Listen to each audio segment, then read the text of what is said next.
नमस्कार दोस्तों, मैं अनिल राय आपका अपने YouTube चैनल मैक्स वेल्थ में स्वागत करता हूं। आज का दिन मार्केट में बहुत ही उठा-पटक वाला दिन रहा और बहुत सी चीज़ें मार्केट के बारे में जानने को भी मिली। एक ट्रेडर होने के नाते, एक मार्केट पार्टिसिपेंट होने के नाते, एक रिटेलर होने के नाते आज के मार्केट के मूव को समझना बहुत ज़रूरी है। तो चलिए पहले तो स्क्रीन पर चलते हैं और देखते हैं कि मार्केट में आज हुआ क्या, और उसके बाद फिर बात करेंगे कि किस तरीके से हम अपने आप को इस मार्केट में सरवाइव कर सकते हैं, बचा सकते हैं। चलिए देखिए, ये रहा आज का मार्केट। आज का मार्केट जो है वो बड़ा बढ़िया खुला, तो ऊपर इनफैक्ट कल के उससे थोड़ा सा गैप अप ही खुला और खुल करके इसने हाई बनाया 23,426 का हाई बनाया, और लग रहा था कि यहाँ से जो है वो धीरे धीरे ऊपर की तरफ निकलना चाहिए। लेकिन उसके बाद सेलिंग आई और वो सेलिंग जो है वो नीचे तक आकर के 23,140 पर आकर के लगभग संभली। तो चलिए वो हम मान लेते हैं कि एक नॉर्मल सेलिंग थी। लेकिन असली खेल उसके बाद शुरू हुआ कि जो ठीक 10:40 पर आपने देखा, ये 40 मिनट पर ये एक कैंडल बनी और उसके बाद 11:40 पर ये कैंडल और 11:45 की जो एक कैंडल बनी है वो एक 5 मिनट की कैंडल लगभग 200 पॉइंट की है। यहां से तो 174 का क्लोज दिखा रहा है, लेकिन ये लगभग यहां से सीधा 200 पॉइंट की कैंडल है। उसके बाद उतना ही नहीं, उसके बाद ये 3 कैंडल में टिकी रही, उसके बाद फिर 4 कैंडल में जहां से था मार्केट वहीं आ गया। अगेन फिर एक बड़ी कैंडल बनती है, फिर देखिए एक बड़ी रेड कैंडल बनती है, फिर एक बड़ी ग्रीन कैंडल बनती है और अल्टीमेटली एक जो है पैनिक सेलिंग, यहां पर एक बड़ी सेलिंग आ गई। कहने का मतलब यह है कि अब आप मुझे एक चीज बताइए। चलिए, ये तो निफ्टी की बात है, बैंक निफ्टी को भी देख लेते हैं थोड़ा सा। बैंक निफ्टी में भी वही कहानी। सेंसेक्स में तो और ही मत पूछिए। सेंसेक्स में देखिए ये 650 पॉइंट की एक कैंडल है, क्लोज की केवल बात करूं, और ये 850 पॉइंट का नीचे से लेकर अगर टॉप तक, हाई से लेकर लो तक देखो तो 850 पॉइंट की कैंडल जो है वो 5 मिनट की कैंडल। तो अब प्रश्न सबसे बड़ा ये है कि भैया ये प्राइस एक्शन के बेस पे हम ट्रेड करते हैं, हम ट्रेडर हैं और हम रिटेल ट्रेडर हैं। हमारे पास कोई इनसाइडर इंफॉर्मेशन नहीं है, हमारे पास अनलिमिटेड पैसा नहीं है। हम बड़े ही स्मार्ट लोगों और बड़े स्मार्ट टेक्नोलॉजी को यूज करने वाले लोगों से फाइट करते हैं और हम तब मार्केट में जो है कुछ पैसा वहां से हम बनाने की कोशिश करते हैं। अब अगर इस तरीके का मूव आएगा तो भाई कौन सा प्राइस एक्शन इसमें समझ लोगे, कौन सा प्राइस एक्शन काम करेगा, कौन सा इंडिकेटर तुम्हें बता देगा। और जो बातें लोग कहते हैं ना कि नहीं नहीं मार्केट में पता चल जाता है, ये बेकार की बात। ये साफ साफ दिख रहा है कि मार्केट में जो है वो मैनिपुलेशन किया जा रहा है, एल्गो के थ्रू मार्केट को मैनिपुलेट किया जा रहा है। ठीक है, खास तौर से इनका निशाना कौन है? इनका निशाना है रिटेलर्स, जो छोटे रिटेलर्स हैं जो पैसे लेकर के और मार्केट में उतरे हुए हैं, उनको ही निशाना बनाना चाहते हैं। अब आज के दिन आप देखो, जितने सेलर्स थे, जिन्होंने पुट बेचा वो मारे गए, जिन्होंने कॉल बेचा वो मारे गए, और ये दोनों तरफ से उनको किल किया गया। जो इक्विटी ट्रेडर्स हैं बेचारे, जो कैश मार्केट में ट्रेड करते हैं, वो तो वैसे ही मारे जा रहे हैं। इन्वेस्टर्स के पोर्टफोलियो तो वैसे ही लाल पड़े हुए हैं। जो थोड़ी बहुत हिम्मत बची हुई है वो यहां से भी खत्म कर देना चाहती है। अब सरकार को यह सोचना है कि क्या इस तरीके के मैनिपुलेशन को सरकार को अलाउ करना चाहिए। अभी बहुत ही जो है सीना चौड़ा करके हमारे मंत्रियों ने कहा है सदन में कि भाई हमारे रिटेलर्स बहुत ज़्यादा कैपेसिटी है और वो बहुत बड़े शॉक एब्जॉर्बर्स हैं। भैया शॉक एब्जॉर्बर का मतलब ये थोड़े है कि सारा का सारा चीज़ उसको तोड़ ही दोगे। कहीं ऐसा ना हो कि शॉक एब्जॉर्बर टूट जाए, तो थोड़ा सा शॉक एब्जॉर्बर का भी ख्याल रखिए आप। ठीक है, मानता हूं कि हमारे रिटेलर्स को आपकी इकोनॉमी पर बहुत अच्छा, अपनी देश की इकोनॉमी पर बहुत बढ़िया भरोसा है, लेकिन उनके भरोसे को भी तुम आप तोड़ो। थोड़ा सा इन सब चीजों का ध्यान रखिए। आप ये देखें कि कौन ऐसे लोग हैं, कौन ऐसी टेक्निक है, क्योंकि इस तरीके का मैनिपुलेशन ऐसा नहीं केवल हम देख रहे हैं, जो मार्केट में बड़े जो एनालिस्ट हैं, जो इन्वेस्टर्स हैं, और जो मार्केट के बड़े रेगुलेटर्स हैं वो भी देख रहे हैं इसको। ठीक है, फिर फाइनेंस मिनिस्ट्री भी देख रही है इस तरह के मैनिपुलेशंस को।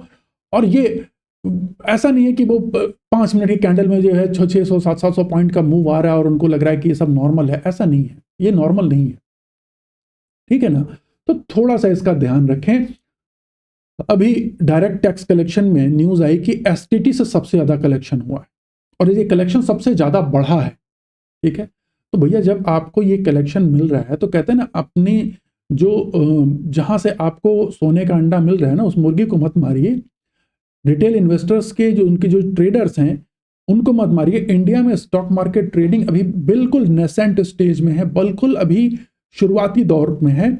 और इस समय आप थोड़ा सा सपोर्टिव रोल की प्ले करिए इंडिया के ट्रेडर्स के लिए, उन नए ट्रेडर्स के लिए जो स्टॉक मार्केट में आकर के स्टॉक मार्केट से या तो अपना करियर बनाना चाहते हैं या इसको ऐसा बिजनेस बनाना चाहते हैं। और स्टॉक मार्केट में करियर और बिजनेस बनाया जा सकता है बशर्ते जो रेगुलेटरी अथॉरिटीज हैं थोड़ा इन सब चीजों पर ध्यान दें। और ये पहली बार नहीं हो रहा है, ये बार बार हो रहा है। जेन स्ट्रीट का मीम बन चुका है। ठीक है, तो इसको मीम ना बनने दें, थोड़ा सा सतर्क होकर के इन सब चीजों पर ध्यान दें। सारे रेगुलेशन जो है सेबी रजिस्टर्ड एनालिस्ट के ऊपर ही ना लगाएं। जो लोग अनरजिस्टर्ड हैं और मार्केट में इस तरह के मैनिपुलेशन कर रहे हैं, या जो और एंटिटीज हैं जो बड़ी मनी हैं, बिग मनी जो मैनिपुलेट कर रही हैं, उनके ऊपर भी एक लगाम लगाने की कोशिश करें। ठीक है, तो मेरा यही कहना है कि भैया देखिए, रिटेल इन्वेस्टर्स को तो मैं आपको बता दूं, मार्केट में एकदम क्विक रहिए, कम कैपिटल डिप्लॉय करिए। मार्केट की कंडीशन आप देख रहे हो, वैसे ही हम एक बेयर फेज से गुजर रहे हैं। एक हमारा डाउन टर्न, सीधे सीधे हमारा ट्रेंड जो है वो डाउन ट्रेंड का है। अगर मैं चार्ट को दिखाऊं आपको क्लियरली, आप समझ जाओगे। यहाँ पे ये देखिए, ये डाउन ट्रेंड का है। और मैं अगर अपने यहाँ से इंडिकेटर लगाता हूं तो देखिए, साफ साफ देखिए, ये 200 डे एक्सपोनेंशियल मूविंग एवरेज के नीचे है। 23,000 के नीचे अगर ये मार्केट कल गिरता है तो सीधा अब ये 22,750 के आसपास जाकर के रुकेगा। ठीक है, और उसके नीचे तो फिर मत पूछे, उसके नीचे तो फिर ये कहीं ना कहीं ये 22,000 या 21,800 के आसपास का जो जोन है वो ये फिर स्ट्रॉन्ग एरिया बनता है। तो जबकि बजट राउंड द कॉर्नर है और हम बजट से उम्मीद कर रहे हैं कि भाई कुछ अच्छी खबर आए, एफआईआईज ऑलरेडी सेलिंग किए जा रहे हैं, डेली सेलिंग किए जा रहे हैं। और आज ये जो मार्केट स्पूक हुआ, उसके चलिए कई रीजन हो सकते हैं कि ट्रंप ने स्टेटमेंट दे दिया कि ब्रिक्स के ऊपर वो स्ट्रिक्ट होंगे, बट फिर भी सडन मैनिपुलेशन, सडन इस तरीके की बाइंग और सेलिंग जो है वो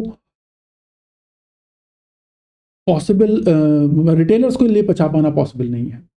प्रश्न ये उठता है कि क्या स्टॉक मार्केट, कई लोग कहते हैं कि सर क्या स्टॉक मार्केट को मैनिपुलेट किया जा सकता है? सर ये तो बहुत बड़े बड़े इंडेक्स हैं, निफ्टी को कैसे मैनिपुलेट कर सकता है? देखिए, मैनिपुलेशन जो वर्ड है ना, मैनिपुलेशन वर्ड वो हमारे एक रिटेलर्स के पॉइंट ऑफ व्यू से है। एक बहुत छोटे समय में, ठीक है, बहुत बड़ी मनी जो है बाय और सेल करेगी तो वो तुरंत स्पाइक करेगा। ठीक है, हम और आप एक रिटेलर नहीं कर सकते, लेकिन जिसके पास बहुत ह्यूज फंड है, एफआईआईज के पास, मोस्टली डीआईज तो नहीं करेंगे, बट एफआईआईज जो बहुत ह्यूज फंड लेके आते हैं, जब वो पैनिक बाइंग या पैनिक सेलिंग करते हैं ना, तो सडन मैनिपुलेशन, सडन मार्केट में फ्लक्चुएशन आता है, सडन मूवमेंट आता है, जो कि रिटेलर्स के पॉइंट ऑफ व्यू से मैनिपुलेशन कहलाता है, क्योंकि हमको उसमें अल्टीमेटली मारे जाते हैं रिटेलर्स। देखिए, जो ये मूव करते हैं they are very advanced. Big money को जो स्मार्ट मनी कहते हैं ना, ऐसे नहीं कहते। उनके पास जो डेटा एनालिटिक्स की जो कैपेसिटी है वो आपसे हमसे बहुत ज़्यादा है। वो एआई डिप्लॉय करते हैं, उनके पास जो डेटा की अवेलेबिलिटी है वो हमसे आपसे बहुत बेटर है। ठीक है, आजकल वैसे ही ढेर सारे डेटा माइनिंग के तरीके हो गए हैं। ठीक है, उनको पता रहता है कि भैया आप मैक्सिमम लोगों ने कहाँ पे स्टॉप लॉस लगाया, मैक्सिमम लोगों ने कहाँ का कॉल सेल किया, कहाँ का, ये सब पता चल जाता है, ये तो आराम से पता चल जाता है।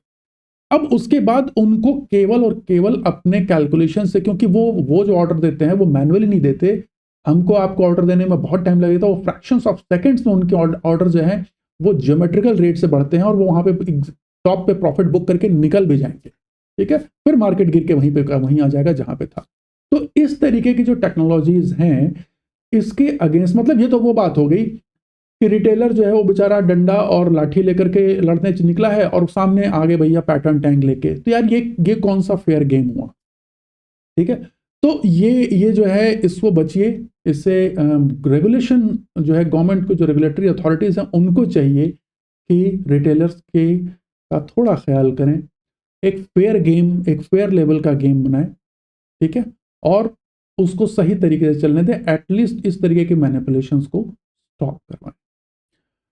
तो हम अब रिटेलर्स के लिए कहेंगे भैया ऐसे समय में आप थोड़ी कैपिटल से ट्रेड करें, छोटे अमाउंट से ट्रेड करें। अभी मार्केट ऐसा नहीं है कि आप इसको, इन्वेस्टर्स को तो अभी नहीं कहूंगा कि अब पैसा डाल दो, क्योंकि मार्केट कहां तक गिरेगा किसी को नहीं पता। हाँ, बजट के बाद जब थोड़ा सही अगर बजट आता है तो उसके बाद फिर मार्केट में एक रिवर्सल आएगा, उस रिवर्सल पर आप बाय करने का सोचें, अभी पोजिशनल ट्रेड ना लें।